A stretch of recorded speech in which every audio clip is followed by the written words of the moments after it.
बिस्मिल्लाहिर्रहमानिर्रहीम। अस्सलाम वालेकुम। वेलकम टू AS नॉवेल्स इन।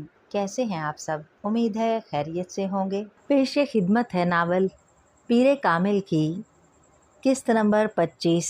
आप अब मुझे कुछ भी ना समझाएं, आपको अब मुझसे कोई शिकायत नहीं होगी, सालार ने सिकंदर से आंखें मिलाए बगैर कहा। वो दोबारा जेल जा रहा था और जाने से पहले सिकंदर ने हमेशा की तरह उसे समझाने की कोशिश की थी। वही पुरानी नसीहतें किसी मोहम सियास और उम्मीद में एक बार फिर उसके कानों में ठूंसने की कोशिश की थी, मगर इस बार उनके बात शुरू करते ही सालार ने उन्हें शायद ज़िंदगी में पहली दफ़ा यकीन दहानी करवाई थी। और ज़िंदगी में पहली बार सिकंदर उस्मान को उसके अल्फाज पर यकीन आया था। वो उस हादसे के बाद उसमें आने वाली तब्दीलियों को वाज़ह तौर पर देख रहे थे। वो पहले वाला सालार नहीं रहा था, उसकी ज़िंदगी ही तब्दील हो चुकी थी। उसका हुलिया, उसका अंदाज़, सब कुछ उसके अंदर के शोले को जैसे किसी ने फूंक मार कर बुझा दिया था। सही हुआ था या गलत, ये तब्दीलियाँ अच्छी थीं या बुरी, खुद सिकंदर उस्मान भी उस पर कोई राय देने के काबिल नहीं हुए थे। मगर उन्हें ये ज़रूर मालूम हो गया था कि उसमें कोई बहुत बड़ी तब्दीली आई थी। उन्हें ये अंदाज़ा नहीं हुआ था कि उसने ज़िंदगी में पहली बार चोट खाई थी, और ज़िंदगी में पहली बार पड़ने वाली चोट बड़े बड़ों को रुला देती है। वो तो फिर 21-22 साल का लड़का था। ज़िंदगी में पहली दफ़ा हमें पता नहीं चलता कि हम तारीकी से बाहर आए हैं या तारीकी में दाखिल हुए हैं। अंधेरे में समत का पता नहीं चलता, मगर आसमान और ज़मीन का पता ज़रूर चलता है, बल्कि हर हाल में चलता है। सर उठाने पर आसमान ही होता है, सर झुकाने पर ज़मीन ही होती है। दिखाई दे ना दे, मगर ज़िंदगी में सफ़र करने के लिए सिर्फ 4 समतों ही की ज़रूरत पड़ती है, दाएं बाएं आगे पीछे। 5वीं समत पैरों के नीचे होती है, वहाँ ज़मीन ना हो तो पाताल आ जाता है। पाताल में पहुँचने के बाद किसी समत की ज़रूरत नहीं रहती। 6ठी समत सर के ऊपर होती है, वहाँ जाया ही नहीं जा सकता। वहाँ अल्लाह होता है, आँखों से नज़र ना आने वाला, मगर दिल की हर धड़कन, खून की हर गर्दिश, हर आने वाले सांस, हलक से उतरने वाले हर नवाले के साथ महसूस होने वाला। वो फ़ोटोग्राफिक मेमोरी, वो 150 प्लस IQ लेवल उसे अब अजाब लग रहा था। वो सब कुछ भूलना चाहता था, वो सब जो वो करता रहा। वो कुछ भी भुलाने के काबिल नहीं था। कोई उससे उसकी तकलीफ़ पूछता। न्यू हेवन वापस आने के बाद उसने ज़िंदगी के एक नए सफ़र को शुरू किया था। उस रात उस जंगल के होलनाक अंधेरे और तन्हाई में उस दरख्त के साथ बंधे बिलखते हुए किए गए तमाम वादे उसे याद थे। वो सबसे बिल्कुल अलग थलग रहने लगा था, मामूली से राब्ते और ताल्लुक़ के बगैर। मुझे तुमसे नहीं मिलना, वो साफ गो तो हमेशा ही से था, मगर इस हद तक हो जाएगा, उसके साथियों में से किसी को भी इसकी तवक्को नहीं थी। चंद हफ्ते उसके बारे में उसका ग्रुप चामगोइयाँ करता रहा, फिर ये चामगोइयाँ एतराज़ात और तबसरों में तब्दील हो गईं, और उसके बाद तंज़िया जुमलों नापसंदीदगी में। फिर सब अपनी अपनी ज़िंदगी में मसरूफ़ हो गए। सालार सिकंदर किसी की ज़िंदगी का मरकज़ और महवर नहीं था, ना दूसरा कोई उसकी ज़िंदगी का। उसने न्यू हेवन पहुँचने के बाद जो चंद काम किए थे, उसमें जलाल अंसर से मुलाकात की कोशिश भी थी। वो पाकिस्तान से आते हुए उसके घर से अमेरिका में उसका एड्रेस ले आया था। ये एक इत्तेफाक ही था कि उसका एक कज़न भी उसी हॉस्पिटल में काम कर रहा था। बाकी का काम बहुत आसान साबित हुआ, ज़रूरत से ज़्यादा आसान। वो उससे एक बार मिलकर उससे माज़रत करना चाहता था, उसे उन तमाम झूठों के बारे में बता देना चाहता था जो वो उससे इमामा के बारे में और इमामा को उसके बारे में बोलता रहा था। वो उन दोनों के ताल्लुक़ में अपने रोल के लिए शर्मिंदा था। वो इसकी तलाफ़ी करना चाहता था। वो जलाल अंसर तक पहुंच चुका था और वो इमामा हाशिम तक पहुंचना चाहता था। वो जलाल अंसर के साथ हॉस्पिटल के कैफेटेरिया में बैठा हुआ था। जलाल अंसर के चेहरे पर बेहद संजीदगी थी और उसके माथे पर पड़े हुए बल उसकी नाराज़गी को जाहिर कर रहे थे। सालार कुछ देर पहले ही वहाँ पहुँचा था और जलाल अंसर उसे वहाँ देखकर हक्का बक्का रह गया था। उसने जलाल से कुछ मिनट मांगे थे। 2 घंटे इंतज़ार करवाने के बाद बिलाखिर वो कैफेटेरिया में आ गया था। सबसे पहले तो मैं ये जानना चाहूँगा कि तुमने मुझे ढूंढा कैसे? उसने आप जनाब के तमाम तकल्लुफ़ात को बरतरफ रखते हुए टेबल पर बैठते ही सालार से कहा। ये अहम नहीं है, ये बहुत अहम है।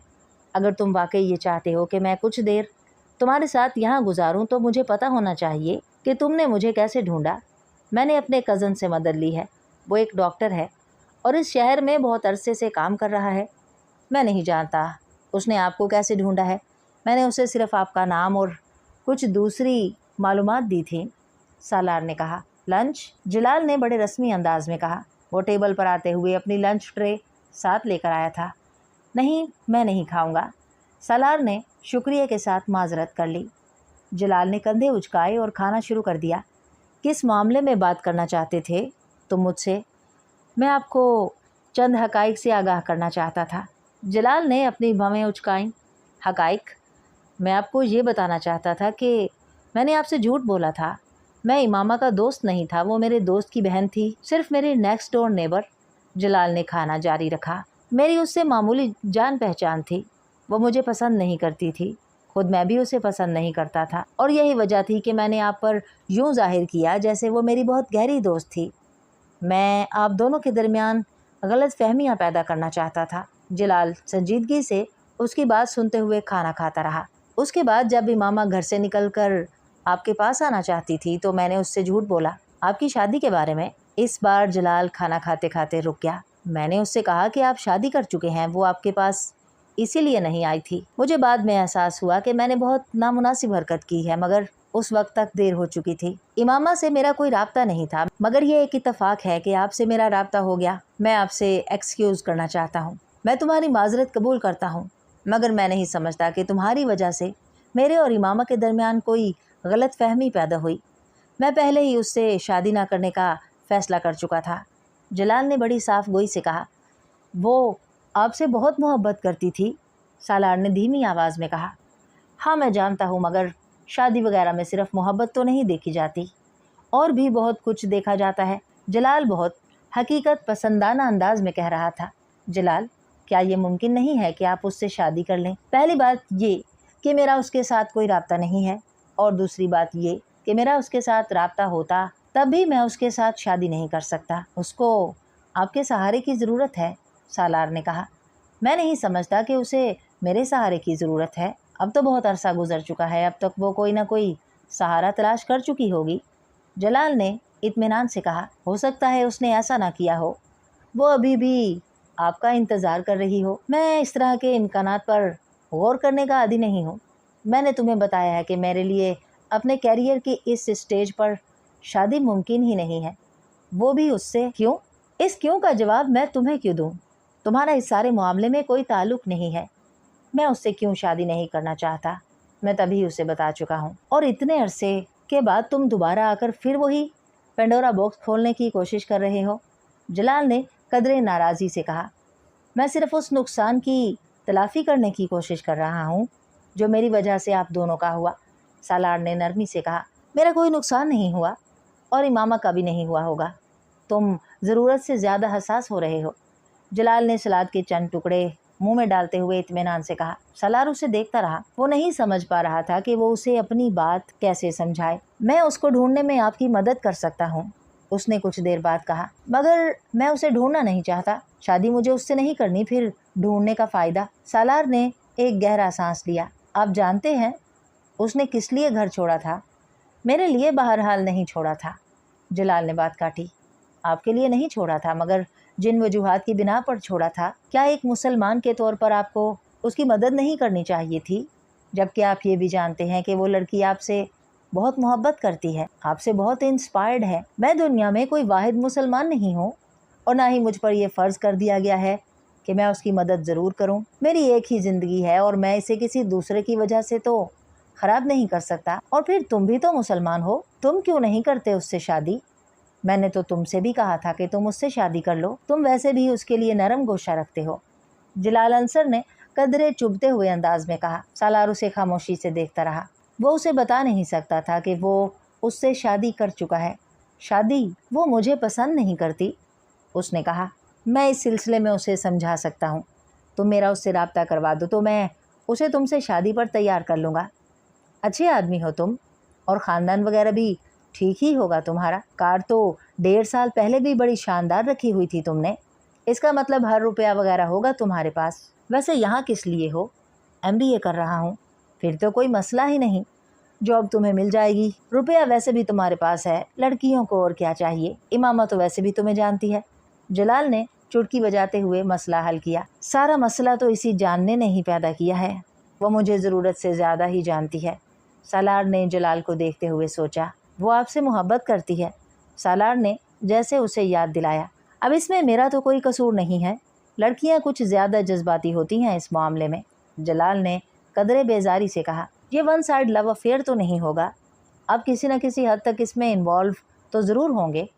सालार ने कदरे संजीदगी से कहा, हाँ थोड़ा बहुत इन्वॉल्व था, मगर वक्त और हालात के साथ साथ तरजीहात भी बदलती रहती हैं इंसान की। अगर आपको वक्त और हालात के साथ अपनी तरजीहात बदलनी थी तो आपको उसके बारे में इमामा को इन्वॉल्व होते हुए ही बता देना चाहिए था। कम अज़ कम इससे ये होता कि वो आपसे मदद की तवक्को ना रखती, ना ही आप पर इस कदर इन्हसार करती। मैं उम्मीद करता हूँ कि आप ये तो नहीं कहेंगे कि आपने उससे शादी के हवाले से कभी कोई बात या वादा किया ही नहीं था। जलाल कुछ कहने की बजाय खशमगी नज़रों से उसे देखता रहा। तो मुझे क्या जताने और बताने की कोशिश कर रहे हो? उसने चंद लम्हों के बाद उखड़े हुए अंदाज में कहा। उसने जब मुझसे पहली बार राब्ता किया था तो आपका फ़ोन नंबर और एड्रेस देकर उसने मुझसे कहा था कि मैं आपसे पूछूं, आपने अपने पेरेंट्स से शादी की बात कर ली है? मैंने उसे अपना फ़ोन दिया था कि वो आपसे ये बात खुद पूछ ले। यकीनन इस्लामाबाद आने से पहले आपने उससे ये कहा होगा कि आप उससे शादी के लिए अपने पेरेंट्स से बात करेंगे। आपने यकीनन पहले मोहब्बत वगैरह के इजहार के बाद उसे प्रपोज़ किया होगा। जलाल ने कुछ बरहमी से उसकी बात काटी। मैंने उसे प्रपोज़ नहीं किया था, उसने मुझे प्रपोज़ किया था। मान लेता हूँ उसने प्रपोज़ किया, आपने क्या किया? इनकार कर दिया। वो चैलेंज करने वाले अंदाज में पूछ रहा था। इनकार नहीं किया होगा।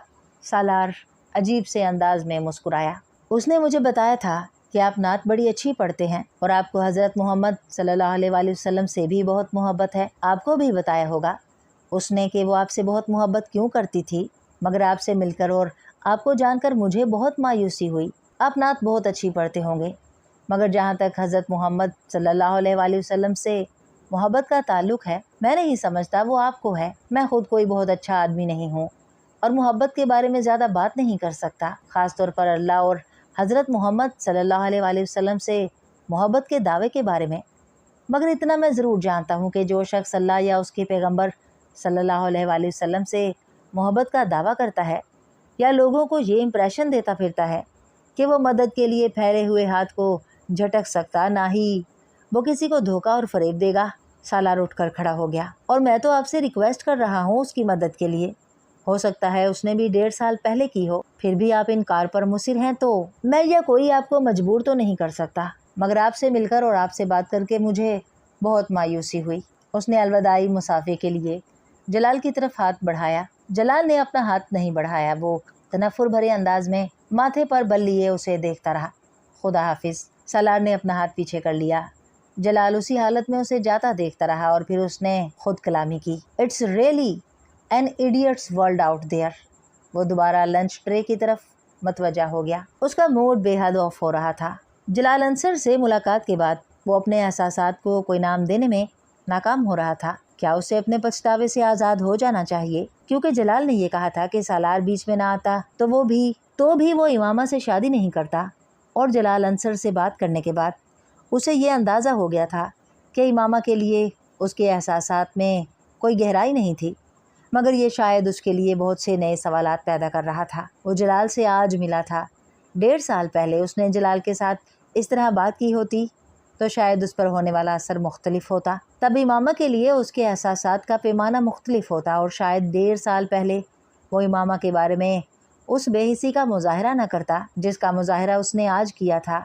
वो एक जहनी रो में अपने कंधों से बोझ हटा हुआ महसूस करता और अगली जहनी रो उसे फिर उलझन का शिकार कर देती। MBA का दूसरा साल बहुत पुरसकून गुजरा था। पढ़ाई के अलावा उसकी ज़िंदगी में और कोई सरगर्मी नहीं रही थी। वो गेम्स पर सिर्फ डिस्कशंस में ही अपने क्लास फेलोज़ के साथ गुफ्तगू करता या फिर ग्रुप प्रोजेक्ट्स के सिलसिले में उनके साथ वक्त गुजारता। बाकी का सारा वक्त वो लाइब्रेरी में गुजार देता।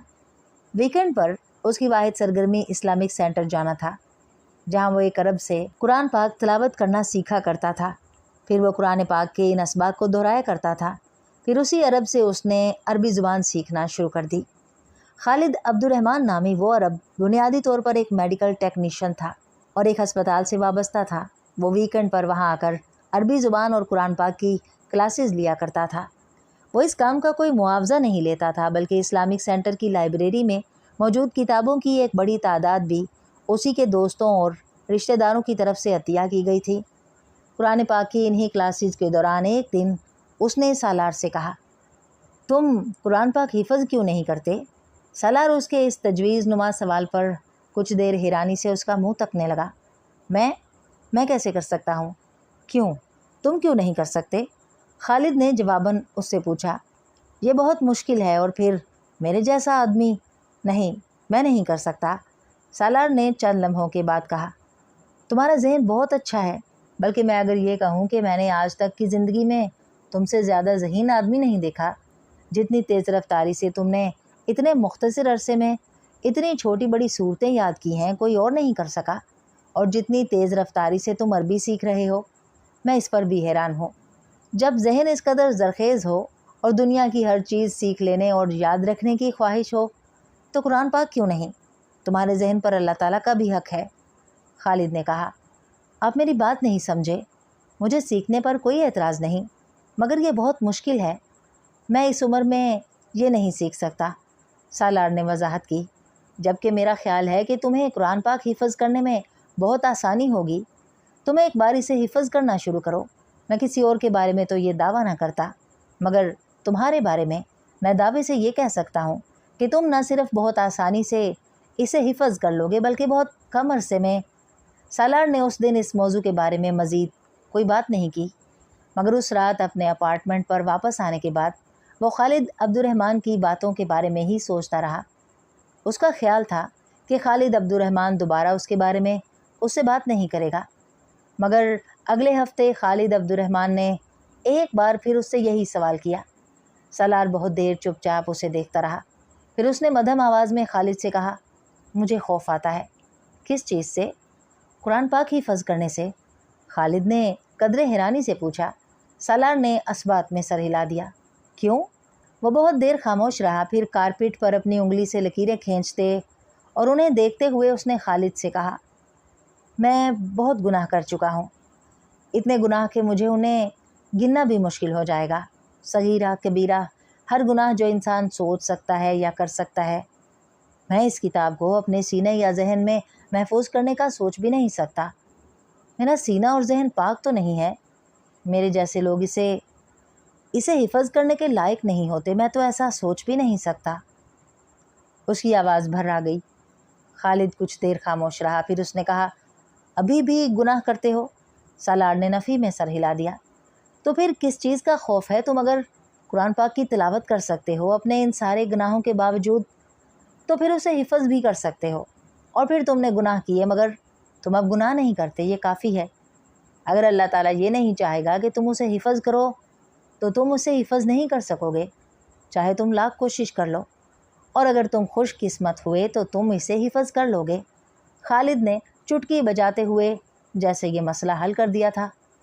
سالار اس رات جاگتا رہا۔ آدھی رات کے بعد اس نے پہلا پارہ کھول کر کانپتے ہاتھوں اور زبان کے ساتھ حفظ کرنا شروع کیا۔